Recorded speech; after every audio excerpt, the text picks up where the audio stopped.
Students, the poem that we people are going to take today is Because I Could Not Stop for Death by Emily Dickinson.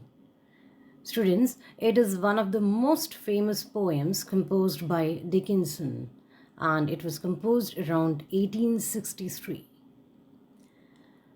In this poem, a female speaker tells the story of how she was visited by death.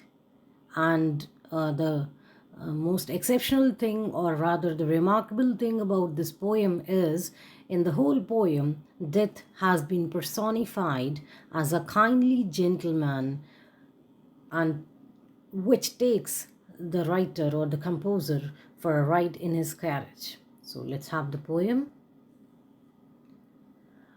Because I could not stop for death, he kindly stopped for me. The carriage held but just ourselves and immortality. The poetess says that as I did not stop for death, he came to me. See, I had told you earlier that death has been personified here. So this word death, D is capital, this symbolizes that it has been personified. So in the very beginning, the poetess says that as she could not stop for death, that means as she had no time for death or to think about death, death came to her on the due time. We all know that death is the ultimate truth. No one can deny, everybody has to die sooner or later. So that's what she is saying, that as I was not thinking about death, I was not caring about death, still death came to me at the appropriate time, at the appointed time, the time appointed by God. It came to me. He kindly stopped for me. And as I told you that death has been personified, and he was riding a carriage, and that carriage, he came to the poetess in the same carriage, and he stopped for her. The poetess says that in that carriage only 3 people were there, she herself along with death, and apart from those 2 people there was immortality. So on the whole, we can say that in this stanza, somehow the poetess is highlighting the fact that death is the ultimate truth. It is surely going to come to a person sooner or later, whether you have the time for that or not. That means whether you are paying any attention to this fact or not, at the appointed time when the life is going to end, surely death will come. So she has just personified death. We slowly drove, he knew, no haste, and I had put away my labor and my leisure too for his civility. She says death drove the carriage very slowly. We were unhurriedly. Death was in no rush. And she said I had left all my work and all my pleasure behind in order to be respectful of his gentlemanly nature. See, when death comes, the person breaks all the ties then and there. Neither he gets involved in any further work, or whatever work was there in hand, that also is left by that person. Death is like that, it comes suddenly. And when it comes, we cannot make any prior preparation for it. So that's what she is saying, that when death came, it came to me very slowly, and there was no haste in that. And as it came for me, I had stopped doing any labors, even I stopped the pleasures that I was enjoying. And I did so because I wanted to show my respect towards death, which was of gentlemanly nature. We passed the school where children strove at recess in the ring. We passed the fields of gazing grain. We passed the setting sun. Now she is telling that the particular scenes that she came across in her travel towards, you can say, eternity. So she says, we went by a school where children were playing during their break time, and they were arranged in a circle, in a ring. It was time of recess, break time was there, and the students were enjoying that free time. They were playing in a ring, in a group, in a circle. Then she says that she and death passed the fields of crops, and it appeared to her as if those fields were staring and the sun, and the sun was setting in the sky. So a beautiful picture has been presented here. This is quite picturesque. The lines are quite picturesque. And she's actually telling that when one dies, the soul travels the whole area. It covers the whole area before reaching the final destination. So during her journey, she says she passed the school where children were playing and it was their recess time.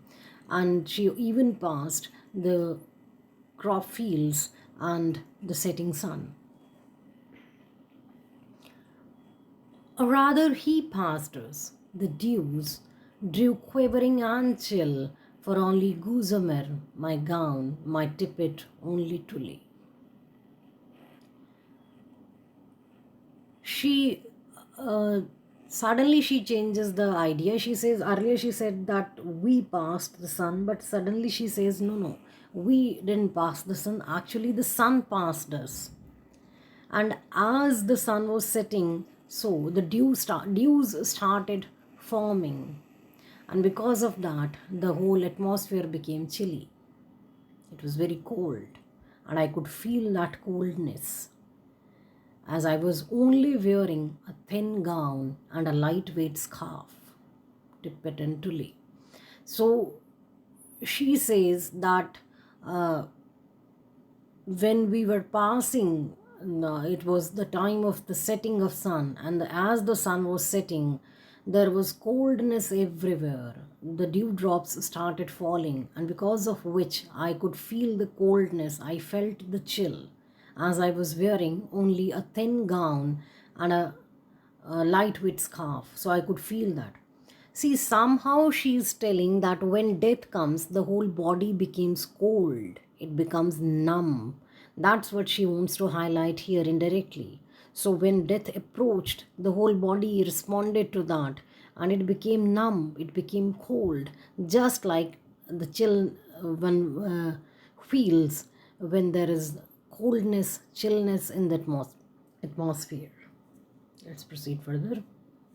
We paused before a house that seemed a swelling of the ground. The roof was scarcely visible, the cornice in the ground. Now she is describing a grave, because ultimately the body reaches the destination, final destination of the body is grave. So she says, our next stop was at what looked like a house, except it was partly buried in the ground. It appeared just like a swelling from the ground, as if something was emerging out of the ground. It appeared like that. She further says, I could just about see the roof, because even the ceiling, the cornice was in the ground. So, as I told you that she is describing the grave, she has reached her final destination, that's a grave. She says, we paused before a house. See, throughout the poem, she wants to highlight the fact that soul is immortal, and that's what most of the religions preach. Even in Gita, this has been, you can say, said more often, that soul is immortal. There is a very particular shloka, Nainam chindanti shastrani, Nainam dahati pavaka, na chainam kledayantyapo, na shoshayati maruta. That means soul is immortal. Nothing can affect it. It remains as such. It is the body only which gets changed in every life. So finally, the final destination of the body is the grave. So she has reached her grave now. That's what she is depicting. And throughout the poem, she is imagining. It's quite obvious because after death we don't have any such case up till now that somebody returned after death and wrote a poem. There's nothing like that. She's just imagining all this thing. So that's what she's saying, that finally they reached a place which appeared like a house, but it was partly buried in the ground. It appeared like a swelling out of the ground, and she could not see even the roof. And she said that even the ceiling was in the ground.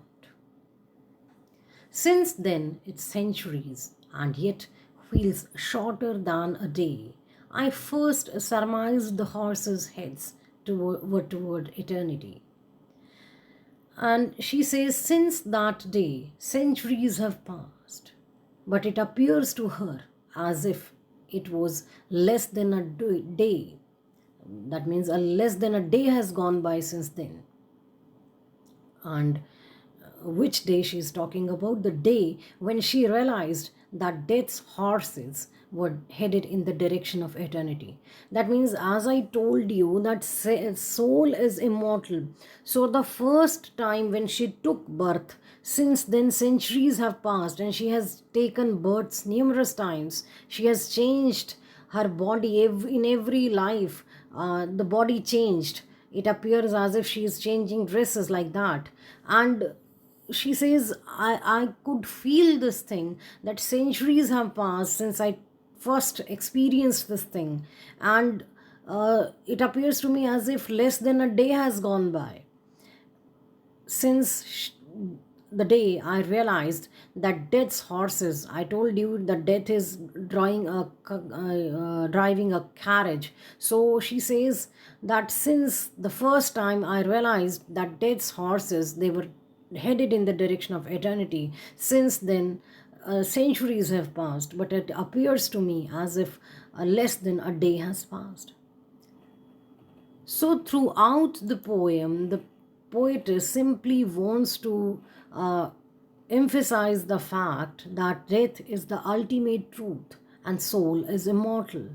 So, we all have to die. When the death approaches, our body gets numb, and we have to leave all the memories, all the ties, all the work here on this earth only. And the dead body is buried in grave, but it's the body only which remains on earth, because soul flies away with death. It goes back to God, and is prepared for next birth. So somehow the Christian philosophy of rebirth is also highlighted here.